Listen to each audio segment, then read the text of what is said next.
బుద్ధి కావట్లేదు. ఏడైతుంది, మంచినీళ్ళు ఇస్తారా? పోయి నీళ్ళు బంద్ అవుతాయి. లే తొందర, నీళ్ళు బంద్ అయితే లే తొందర. నువ్వు చెప్తే నువ్వు పిల్లగాలు చెప్తే పిల్లగాలు వినరు. నాది నేను పని జైలుకి తీసుకొస్తున్నా. తలకాయ బద్దలు అవుతుంది. నేను వెళ్ళిపోతాను ఇక. తలకాయ వస్తాను నువ్వు ఒరే వరకు. నేను చెయ్యను, చేసుకుంటే చేసుకో, చెప్తలేదు. చదువు సుజమ్మ, మార్కులు తక్కువ వస్తే మేడలు కొడతారు. పేపర్ దిద్దేటప్పుడు నీకు ఎందుకు ఇన్ని మార్కులు వచ్చి తక్కువ వచ్చినాయి స్వేచ్ఛ అని అంటారు. చదువుతుందో నేర్చుకో. టేబుల్ చదువు చూస్తుంది. నాకు అన్నీ వచ్చు, మేడలు మార్క్స్ తక్కువ వేస్తారు. నేను అన్ని మంచిగా రాస్తాను, అన్ని మంచిగా చదువుతాను. మేడాలు తక్కువ మార్క్స్ వేస్తారు. నీ ఇష్టం, నేను పోతున్నా. మా అవ్వగారికి వెళ్ళిపోతున్నా.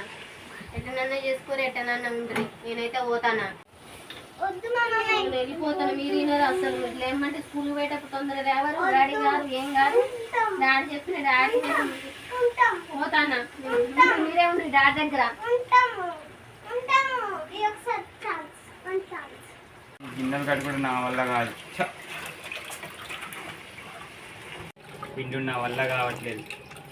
పోయి దాన్ని తీసుకురావాలి. ఇక విసుకొస్తుంది పని చేయలేక. ఉన్నప్పుడే ఏదో ఒక పని చేసినా అయిపోయేది. ప్రతి ఒక్కరూ మీ యొక్క ఫ్యామిలీ వాళ్ళకి ఏదో ఒక చిన్న హెల్ప్ అన్నా చేయండి.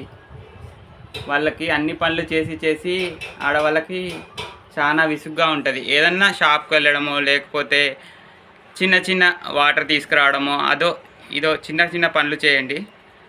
వారికి కూడా కొంచెం రిలీఫ్గా ఉంటుంది.